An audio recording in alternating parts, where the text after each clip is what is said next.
1812.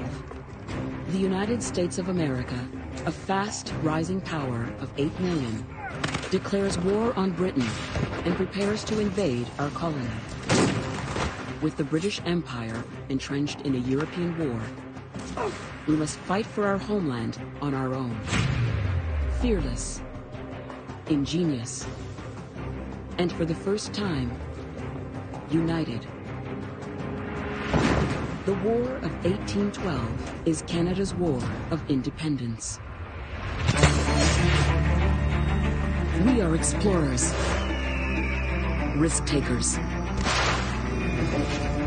and dreamers, fighting the odds in a land of extremes. Across a vast continent, we build a nation. Truly strong and free.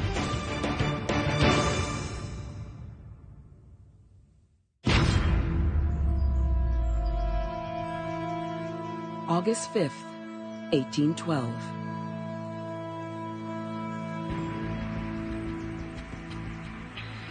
While thousands of American troops amass near the border of Upper Canada, 25 kilometers south of what is now Windsor, Ontario, a warrior plans an ambush. Chief Tecumseh of the Shawnee Nation.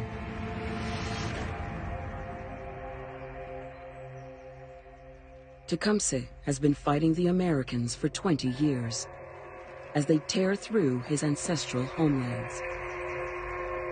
American settlement was insatiable. It was not going to stop.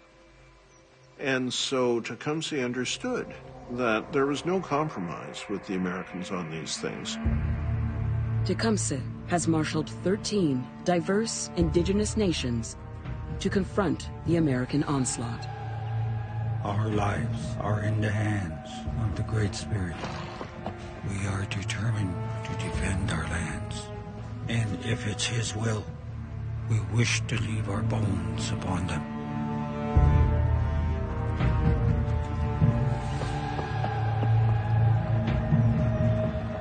Tecumseh was forward-looking. He could lead people because they believed in the vision. He was brilliant in bringing the people together. Today, I think they would be called freedom fighters. They would be the ones defending their homelands.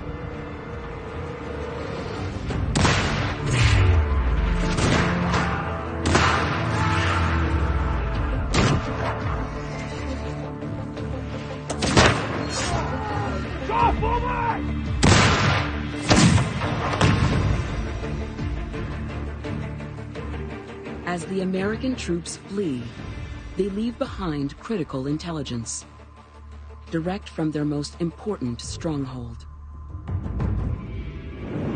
Fort Detroit, on the American side of the Detroit River, protected by 7-meter walls, 39 heavy cannons, and a garrison for 2,500 American troops, now preparing to invade Upper Canada. Their commander, General William Hull, a 59-year-old veteran of the American Revolution. Enter. Did the dispatchers get through? They have been intercepted, sir.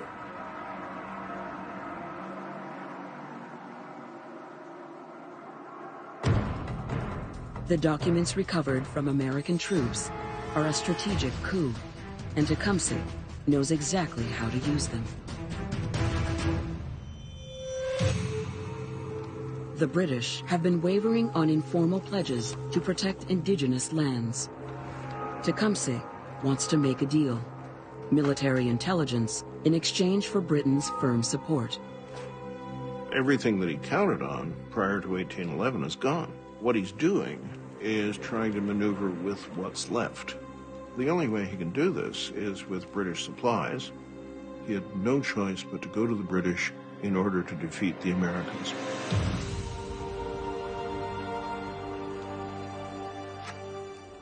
Tecumseh embarks on an historic meeting with Upper Canada's Major General, Isaac Brock. Obviously, Brock sized up Tecumseh, and Tecumseh sized up Brock. And they were impressed with each other, and therefore they had trust and confidence in each other, which is really, really important. They dissect the letter from General Hull. I have every reason to expect, in a very short time, a large body of savages will be directed against this army. You must be sensible of the difficulties which will attend my situation. Hull's extraordinary letter betrays a key weakness: his neurotic fear of indigenous people. It was perfect. I mean, you know, if it had been designed by Sigmund Freud, it couldn't have been any better. It laid out his midnight terrors. It laid out his fears. And, you know, all you had to do was devise something that would answer that. Tecumseh offers the help of hundreds of his warriors in exchange for Britain's support for a sovereign indigenous homeland west of the Appalachian Mountains. What was at stake for Tecumseh? Huge territory, the well-being of his people and many nations that had joined together. He thought it was a smart alliance to make. Brock and Tecumseh agree on an audacious plan. First, Brock writes a letter to General Hull.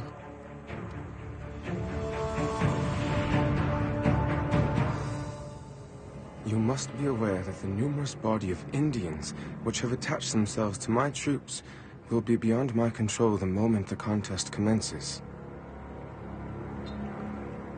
Brock's threat plays straight into Hull's greatest fears. Brock was a brilliant leader, and he had imagination. Being a good soldier is often very unimaginative. Brock was imaginative. Now, it's Tecumseh's time to strike. August 15th, 1812. Bolstered by warriors from the Delaware, Kickapoo, and Potawatomi nations, Tecumseh leads 600 men across the Detroit River towards the American fort, where Brock and his 800 troops will join them.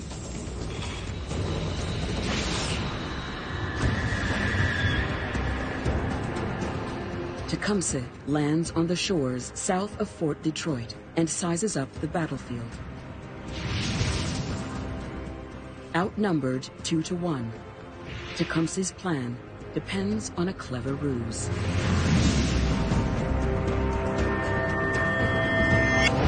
To the west. Like a magician staging an illusion, Tecumseh orders his men to sweep through the woods in one direction and then back, again and again, choreographing a formation that makes the hundreds at his command look like a cast of thousands. Hull sees a massive fighting force of fierce warriors.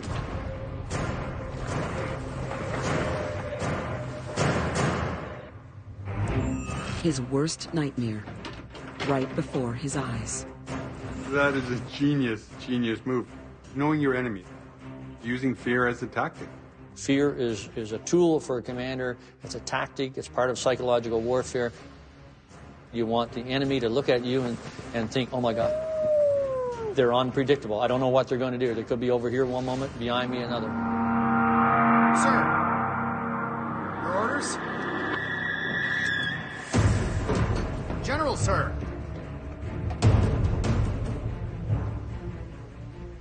Brock joins Tecumseh to await the American general's response. Hull's next move is an act that will lead to his court-martial.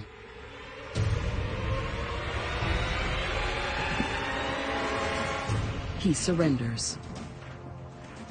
Brock and Tecumseh have secured Canada's first major victory against the United States. It's widely thought that the defense policy of Canada up until about 1820 was that it couldn't be defended without the Indigenous people. It's a very imperfect history, but it's filled with these surprising relationships. Tecumseh's role in the victory strengthens his alliance with the British. Without him, and without his men, and without his incredible sense of military reasoning, the British would have been done for. If there's a country called Canada, it's because of Tecumseh and what he did.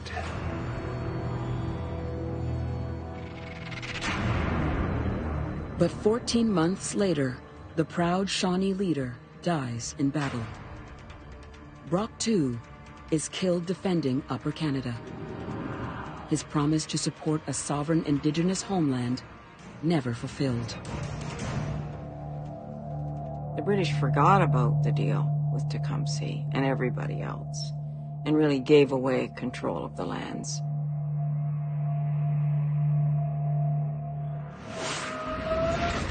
The humiliating defeat at Fort Detroit enrages the U.S. military.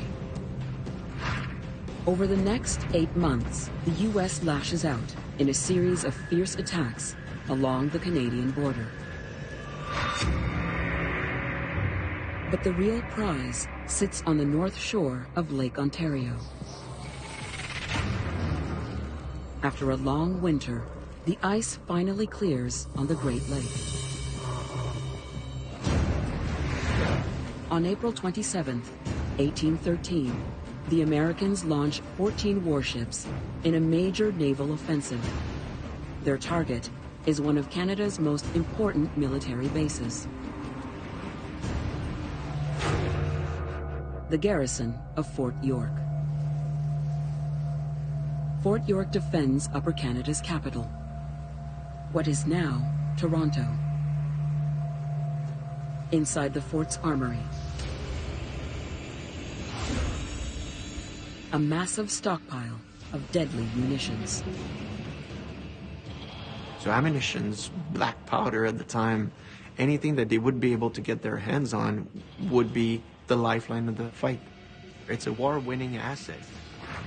If the Americans take the armory, they'll own the explosive equivalent of 14 Tomahawk cruise missiles. And by noon, they've already reached the gates.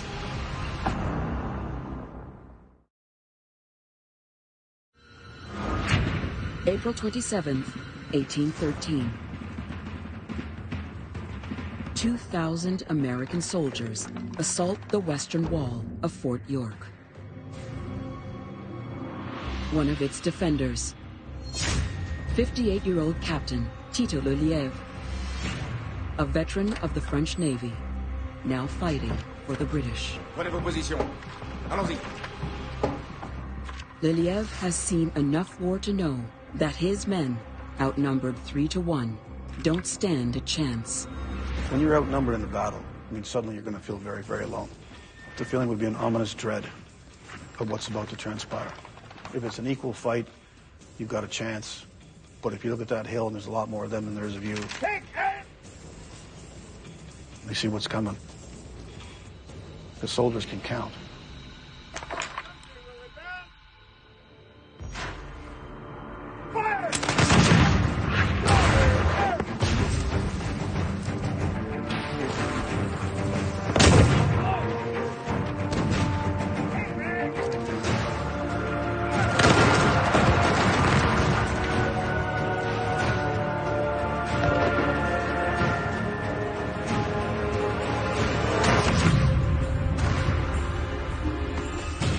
The Americans breach the fort's defenses at the west wall.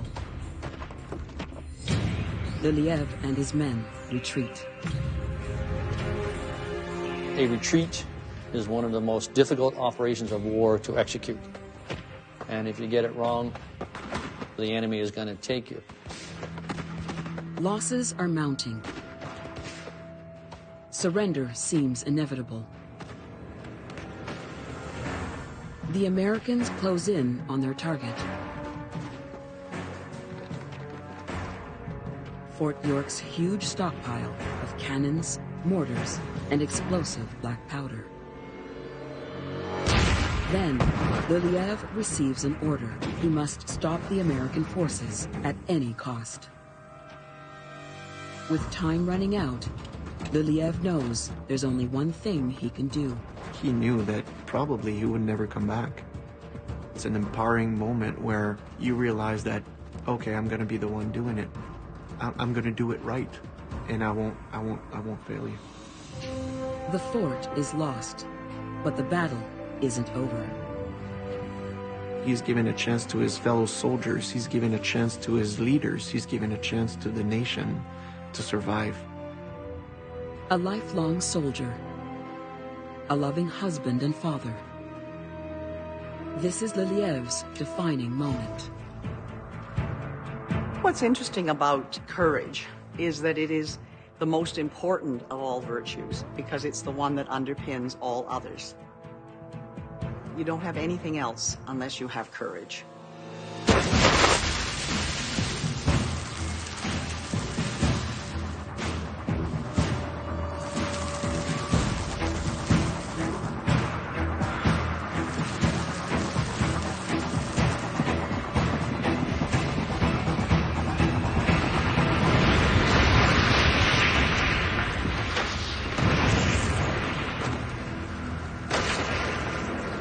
Liliev sets a fuse and ignites a blast, felt almost 50 kilometers away on the Niagara Peninsula. People are watching this and thinking, what difference can I make? I'm one person. What difference can I make in this country? Tito was one dude. He made an incredible difference. The explosion instantly kills 38 American troops, including their high-ranking general. 40 of Liliev's fellow soldiers are caught in the blast.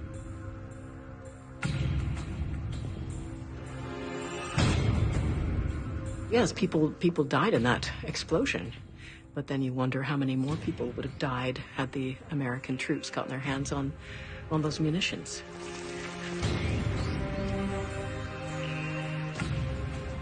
Well, that's leadership.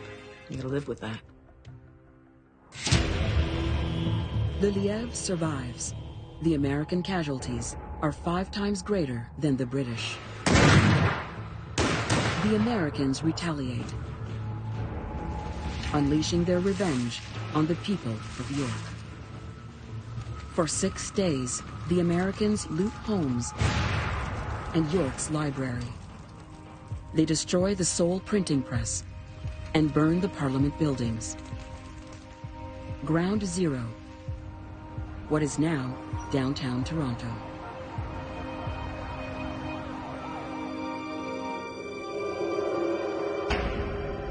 People live in Toronto and they have no idea that it was a battleground.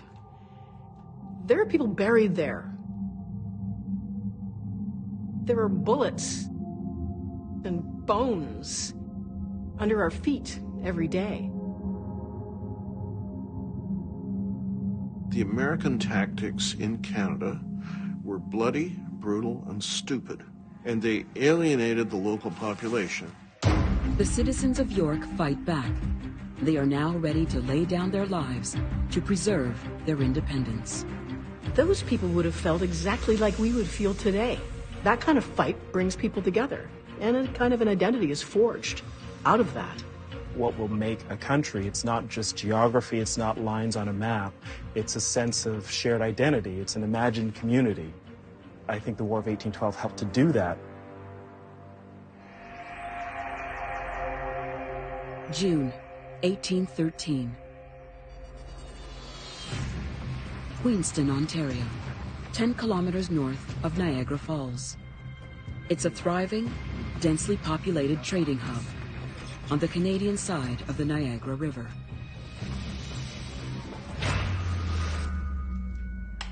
Home to Laura Secord.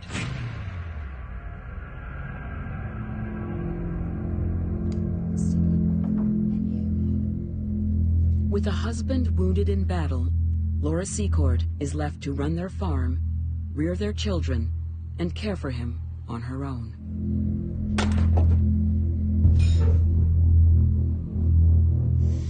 Children, into the room. I think each and every woman of that generation had tremendous courage. James. What we forget is that women were the glue of the family and the hope for the future.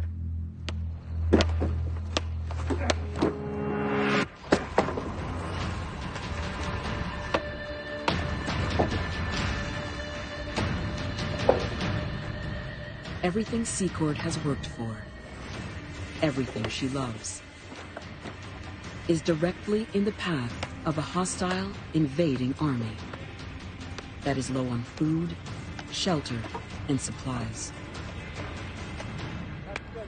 They take what they want when they want it. And Laura Secord's home is next. James.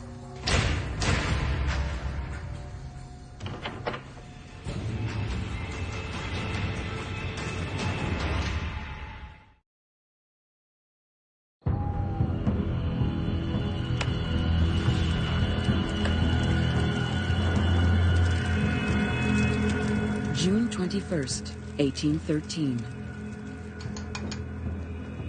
The home of Laura Secord and her family has been seized by American soldiers, including Captain Cyrenius Chapin. Chapin is the leader of a clandestine American operation. Just a minute. If we raise our swords against the British, Upper Canada will break. I tell you, they will not expect our attack. Chapin wants to cut off and occupy the Niagara Peninsula, a key supply line for British troops. In the next 2 days, he plans to attack the British camp protecting the peninsula.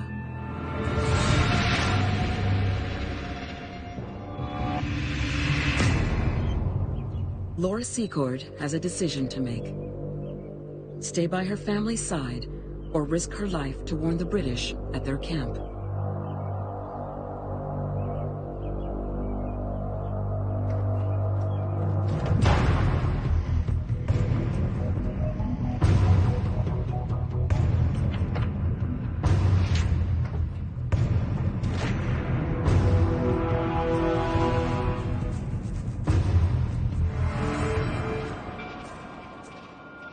The camp is 30 kilometers away through American-held territory.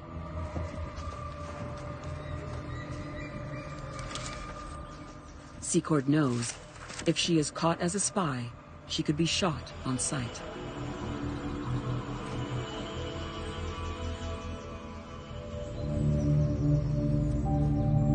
I can't imagine what it was like at that time to take that action as a female. The strength, the tenacity, the audacity that she had to do what she did, the confidence. And here we are so many decades later, looking back at a woman who shows that women can do anything. Hour by grueling hour, she avoids American patrols and presses onward.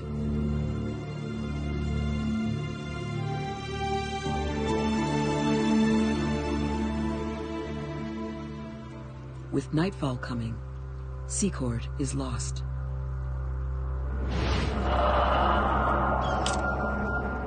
Then, a fateful encounter. A 16-year-old warrior on the lookout for Americans. John Tutela of the Cayuga Nation.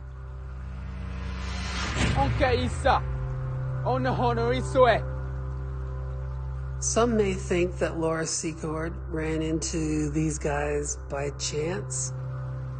I don't think for 1 minute that they found themselves there by chance. I think those two people were meant to find one another in the woods and to change the course of history.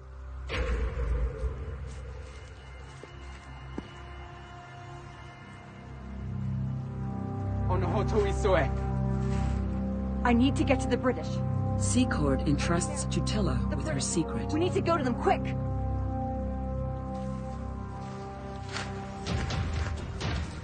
he and his warriors agree to escort her to the British detachment the Americans will soon attack.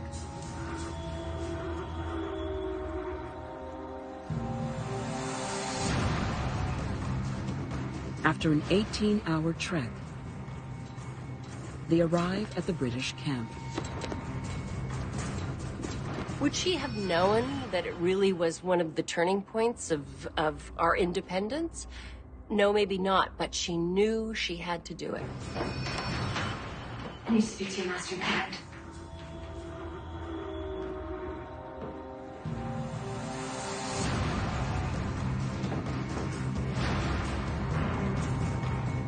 Secord reveals the Americans' plan to British Lieutenant James Fitzgibbon. In Beaver Dams. Within hours. Maybe 12, 13, I'm not sure. Laura Secord is a hero. And like a lot of heroes who are ordinary people, they say, well, I just did the thing that had to be done. It's what people do every day in small ways. And sometimes those small things have historic implications and historic reverberations. You must act fast. Fitzgibbon plans a counterattack, but he'll need help. With his fellow warriors, Tutela ambushes the Americans 5 kilometers from the British detachment. Chapin and his men surrender. Through their alliance, John Tutela and Laura Secord helped to save the Niagara Peninsula, stopping the American advance into Upper Canada. We were a group of disparate communities and cultures and individuals trying to work together on a massive land, and we didn't know what we were. We didn't have a national identity. We didn't have a nation. But we knew that with the Americans encroaching, we weren't that. The U.S. military is counting on the British Navy's preoccupation with its war with Napoleon overseas. The Americans believe that Canada will be easily conquered. I think they had the sense they could carry out this war, get Canada fairly easily. All of North America was going to be part of the United States. The British Empire cannot send reinforcements, but they can rely on a new kind of warrior. He's not a naval officer, but a seafaring mercenary, a privateer. Privateers would be anybody that wanted to be part of the fight, make a living, and happen to have some resources that they could use for the fight. Keep a sharp eye! These should be rich waters! Captain Joseph Barse from Nova Scotia, known to Americans as the terror of the New England seaboard. His mission: to kidnap American merchant ships and seize their cargo. What the privateers did was cut off American trade. By doing that, you've undermined the American economy. Privateers cut off the money. Captain Barse's skill at privateering just might save his country from being conquered by the Americans. On to the next prize!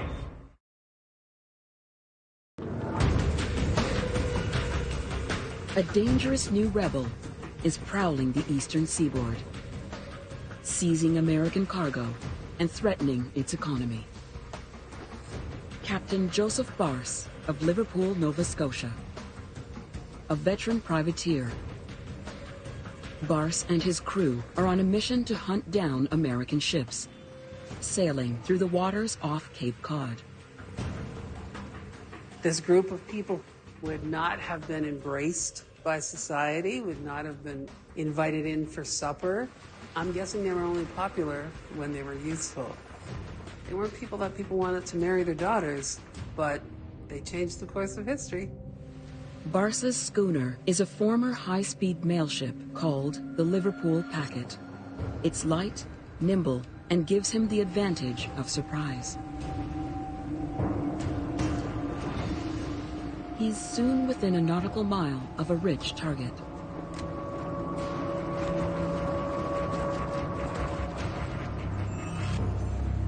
an American brig called the Swift.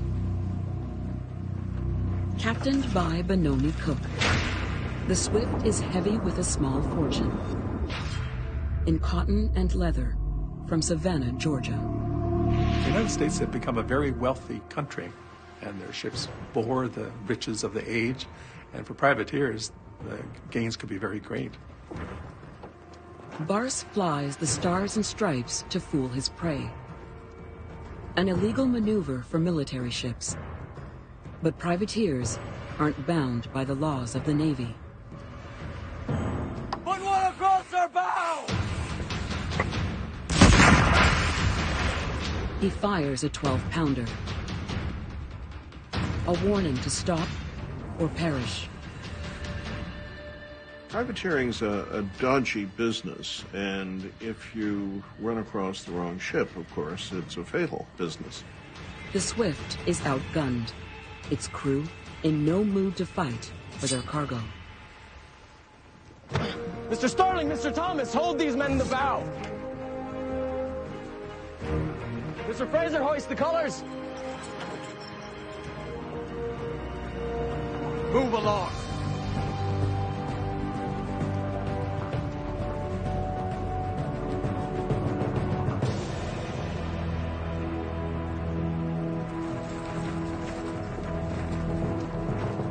It's important to make the Americans feel that if they go a mile or 2 miles out of the safety of their ports, everything is left up to chance.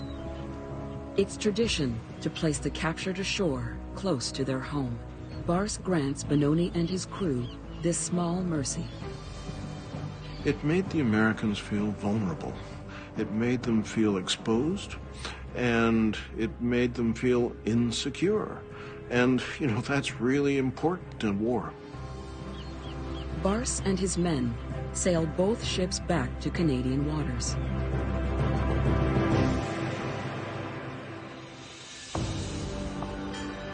The Swift, along with the rest of the prizes captured by Barce, are worth up to $4 million of today's dollars. In 10 months, Barce captures 50 vessels, 9 schooners in a single day. Canada's most successful privateer. We don't have a kind of an archetypal glowing good Canadian against an evil American there. It's all much muddier, and there's a long, long tradition of pirates being legitimated by governments going back to the time of Queen Elizabeth I. Over 3 years, Canadian privateers capture more than 200 American ships, disrupting American trade routes to Europe, Africa, and the Caribbean. Helping to expand a shipping industry in Nova Scotia, contributing to the growth of Halifax from a colonial harbor town to one of Canada's busiest port cities. The United States now realizes that Canada will not fall easily. Thomas Jefferson said the acquisition of Canada would be a mere matter of marching, which is exactly what Canadians hate about America. Outnumbered 27-1, the people of Canada will not surrender. Our forces hold in Windsor, Toronto, Niagara, and all along our Atlantic coast. Frustrated, the U.S. military plans to land the knockout blow. 10,000 troops march on the heart of Lower Canada, Montreal. If the Americans get to Montreal, they cut the St. Lawrence. It isolates the British and the Canadians in Upper Canada. If they take Montreal, they win the war.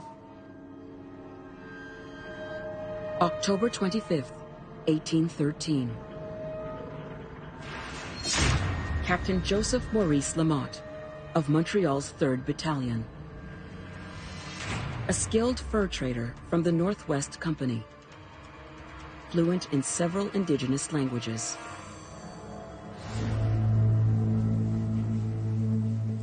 Lamotte leads a multinational force of Abenaki, Algonquin, and Haudenosaunee warriors. Under the cover of night, they used their woodsman skills to scout the American advance.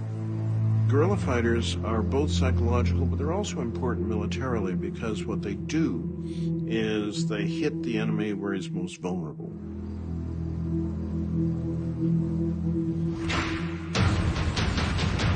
They are the IEDs of the War of 1812.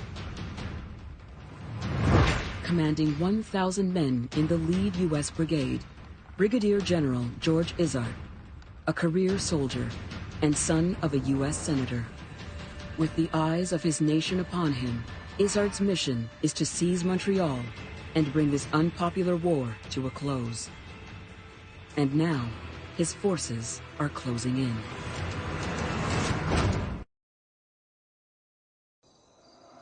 October 25th, 1813, near what is now Châteauguay, Quebec. In a final push to win the war, 4,000 American troops march north to Montreal. Captain Joseph Maurice Lamotte returns to base camp to report the Americans' position to his commander, Lieutenant Colonel Charles de Salaberry, a French Canadian and soldier since the age of 14. De Salaberry knows, with only 1,500 troops at his command, this battle will not be won with firepower. They were clearly outnumbered, so that's terrifying to even walk into something like that, knowing that you're the underdog. And that actually really creates such a unified team. Vous et vos hommes allez prendre la crête. Nous serons ici. Ouais. Aujourd'hui, on verra de quel bois on se chauffe. De Salaberry assembles a team of indigenous warriors, French-Canadian militia, and escaped slaves from the U.S. A diverse fraternity with a common cause. The idea of African Canadians, Scots, you know, all these Aboriginals, all these people that are now identifying themselves as Canadian, and they are fighting the Americans was crucial. Must have been a very, very powerful experience indeed. I really think the Canadian identity is multiple identities. We were founded literally on so many different people coming together, and I don't think that's changed. I think we are still cultivating that. To defend themselves, this diverse force makes a weapon of the very thing which unites them: intimate knowledge of their homeland. Even with all the technology that we have, to use the landscape in your advantage is a military tactics that will win the war. Izard and his American force follow the Châteauguay River north. But now the river narrows into a ravine, flanked on both sides by steep slopes and dense Canadian forest. It's the perfect stage for an ambush. De Salaberry's men construct a massive abattis, the early ancestor of barbed wire. The one that's going to be able to use the ground best will be the one that will win. By early afternoon, 300 French-Canadian sharpshooters are positioned at the crest of the ravine.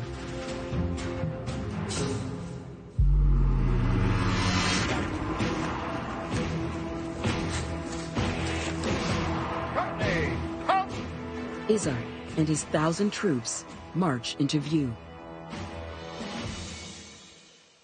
The battle is on. Forward! March!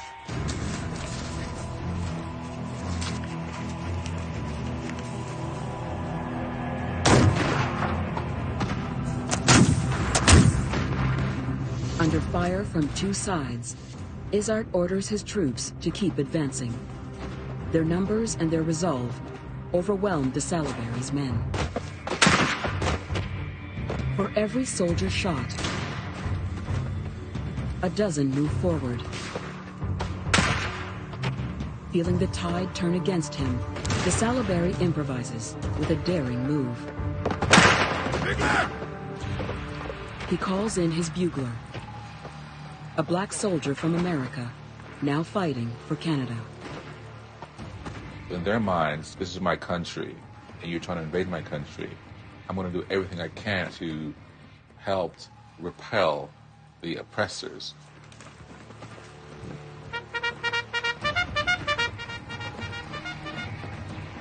They had a real stake in this fight. You know, they knew that if they lost this war, the only option for them was to go back to slavery. In Canada, they found a country that hadn't quite formed yet, but that was willing to accept them, where they could have a life. Buglers sound their battle calls, signaling the arrival of oncoming Canadian troops. Troops that do not exist.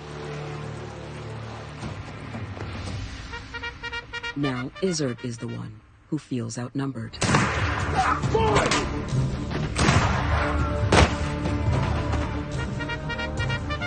Unity of effort will bring people together. And I think this is what forged Canada since our genesis. And I think this is what we are as Canadians, to be able to use the strength of our differences and to be able to make them come together for one purpose.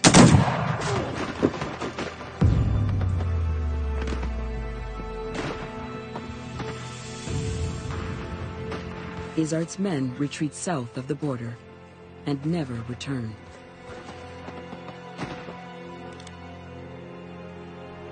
Although it is known today as the War of 1812, the U.S. war against Britain in Canada lasts nearly 3 years, until February 18th, 1815. By war's end, 48,000 people have gone to battle for Canada, 10,000 of them Indigenous. Over 2,000 people die in action, thousands more from disease. All of these men and women fight for a common cause, the identity of an emerging nation. There were so many different people who came here at different times, but when a threat comes in to take the very thing that you've built, and you all band together to fight for the same thing, essentially, I mean, that's where you've created the country. War of 1812 was very much Canada's War of Independence because it defined Canada, it defined Canadians, it made it very clear that we were not Americans and we were never going to be. For nearly 3 years, the outnumbered Canadians beat back wave after wave of American invasions, denying their neighbors' dream of controlling the continent. Within a single generation, Canada will no longer be a colony, but a sovereign nation. But together, we'll need to connect over 5,000 kilometers of landmass from coast to coast.